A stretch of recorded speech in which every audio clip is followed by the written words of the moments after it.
Emotional relation అనేది చాలా అద్భుతమైంది.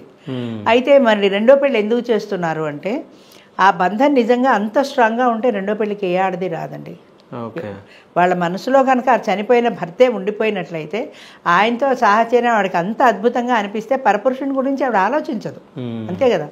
అట్లా కాకుండా ఆవిడకి ఏదో అంతంత మాత్రంగా దాంపత్యం నడిచిన ఆయనతో కొన్ని బ్యాడ్ ఎక్స్పీరియన్స్లు ఉన్నా ఆవిడ సహజంగా వీడు వద్దులే అనుకుంటుంది. అప్పుడు రెండో పెళ్లి వైపుగా ఆవిడ మనసు మాడుతుంది. ఈ లివ్ ఇన్ రిలేషన్ పెట్టినప్పుడు కూడా నేను చాలామంది ఆడవాళ్ళని అడిగాను, ఎందుకంటే పెళ్లిలో ఉన్న గ్యారంటీ లివ్ ఇన్ రిలేషన్లో లేదు. అవును, నేనే చెప్తున్నాను అది. అలాంటప్పుడు మీరు లివ్ ఇన్ రిలేషన్ ఎందుకు కోరుకుంటున్నారు అని అడిగితే వాళ్ళు చెప్పింది ఏంటంటే, అమ్మ నాకు నా హస్బెండ్తో చాలా బ్యాడ్ ఎక్స్పీరియన్స్లు ఉన్నాయి. ఆయన తాగొచ్చేవాడు, రాత్రి పేక ఆడేవాడు, 1 గంటకు వచ్చేవాడు, కొంప పట్టించుకునేవాడు కాదు. రాత్రి 1 గంటకు వచ్చి నాకు చికెన్ వండుతావా మటన్ వండుతావా అనేవాడు, కాదంటే కొట్టేవాడు, తిట్టేవాడు, నేను మొగుడిని నా మాట నువ్వు వినాలి అని నన్ను డామినేట్ చేసేవాడు. అంచేత వాడిని నేను ఇంకా ఏమీ చేయలేకపోయేదాన్ని. మళ్ళీ పెళ్ళి అంటే మళ్ళీ ఎవరినో పెళ్లి చేసుకుని ఇలాంటి వాడే తయారైతే నా పిల్లక వాడి చేతికి ఇచ్చి నేను బాధపడాలి కదా.